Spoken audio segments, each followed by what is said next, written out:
I'm in red form, in a red state, such a red case on a red song. In a shared space with my shareholders, cause we share a bond. Spiritual healthcare, that's real self-care, you won't care for. I got my Mets hat on to the back. Y'all already know where we going with the stats. Any artist that's talking garbage and try to curse us, y'all follow a wave and do whatever's current. I follow his ways, I know my turn is coming. Welcome to New York Giants Full Access. Add it to the cart and we got you. And that's it, man. Go purchase Big Pat Sports Talk merch and support the family, man. And welcome to Big Pat Sports Talk. Thank you for your support. What's going on YouTube, Instagram, Twitter, all platforms? Welcome to another episode of New York Giants Full Access with your boy Big Pat Sports Talk. And today's subject is, should the New York Giants move forward with Tyrod Taylor at the quarterback position?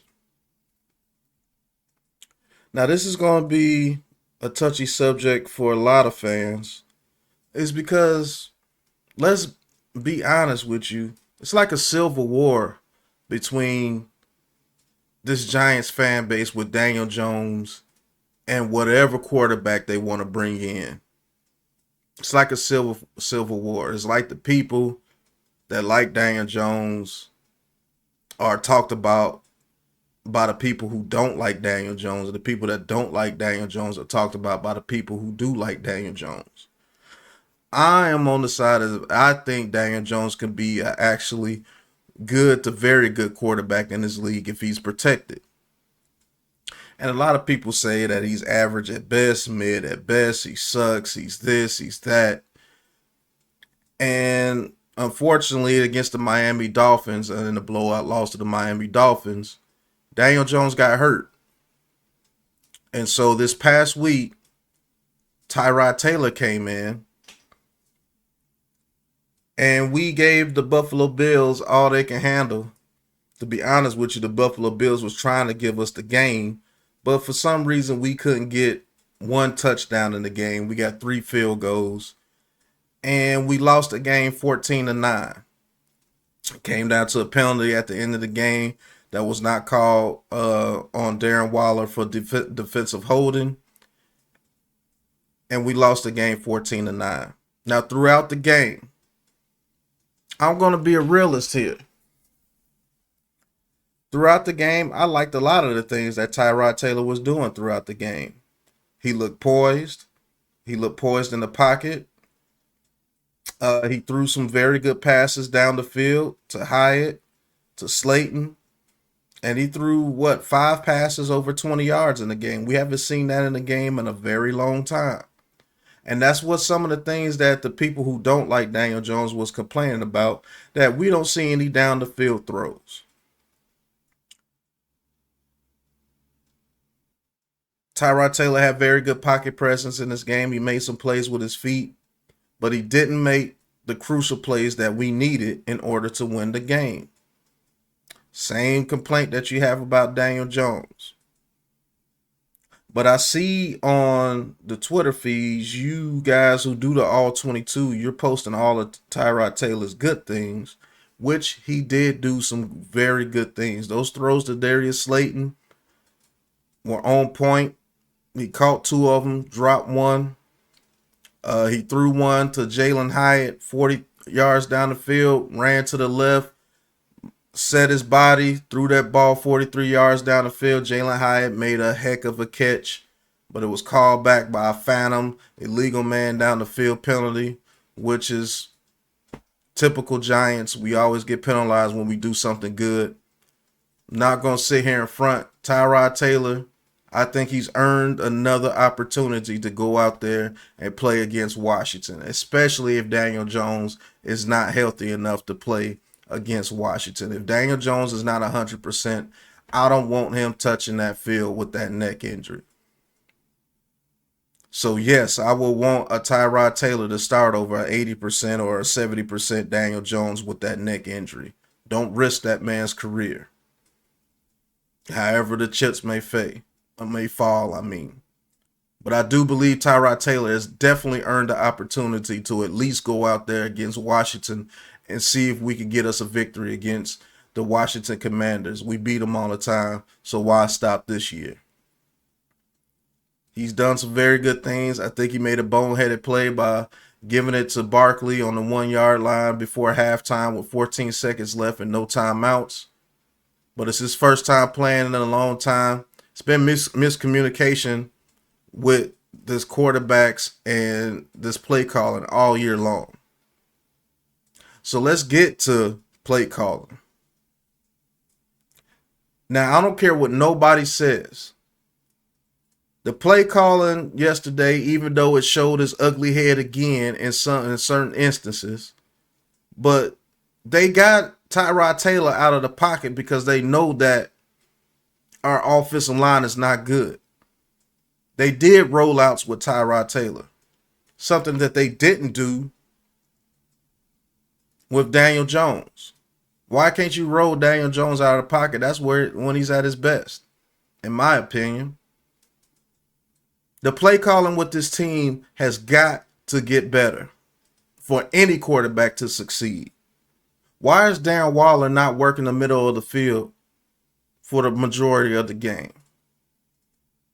Why did we stop going to Wan'Dale Robinson when he was hot?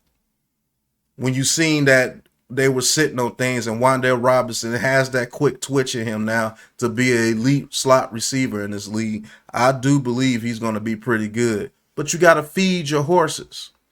Why does it take for us to be in dire situations for you to call the plays that work?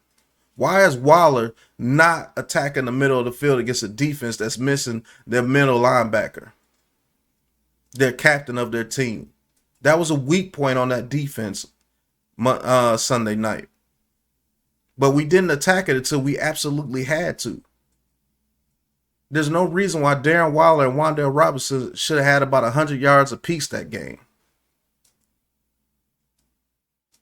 Why now do we just now start calling deep passes, deep shots, when we have 4 receiver or 5 receiver sets and they're coming with blitzes and things? Why are we not utilizing that?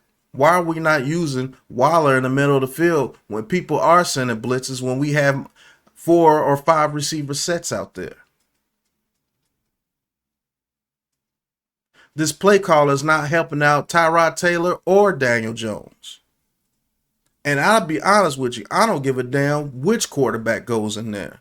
Whoever gives us the best chance to win, put him in there. If it's Daniel Jones, put him in there. If it's Tyrod Taylor, put him in there.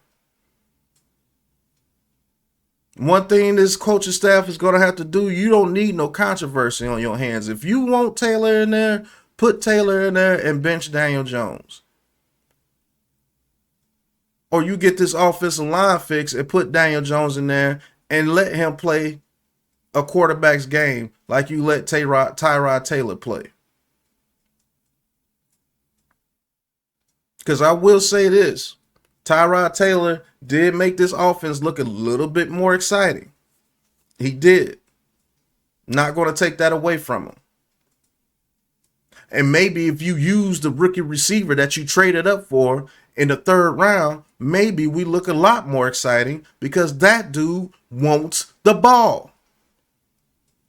But I'll save that video for another day.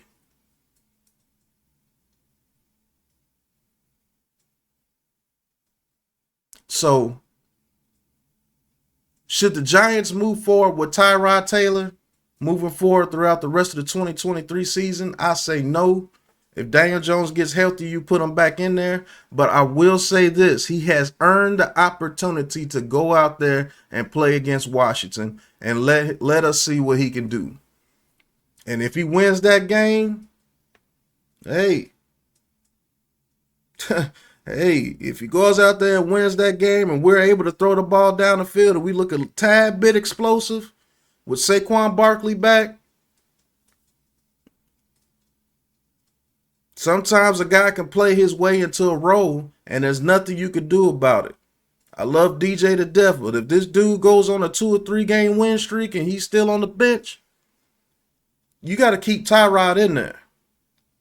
But if we lose against Washington, I don't want to hear none of this stuff when DJ gets healthy and they put him back in there.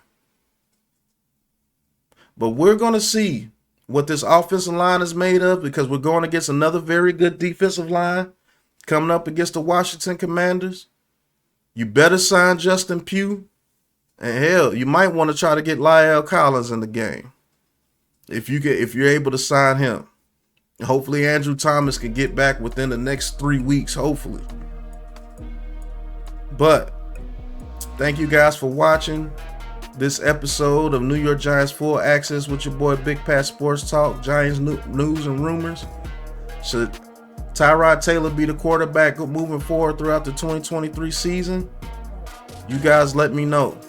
Hit that like button, hit that subscribe button, hit that big blue join button. And thank you guys for watching. Go to the merch shop, cop you some merch like you seen in the beginning of the video. And until the next episode, you know what it is, man. Peace.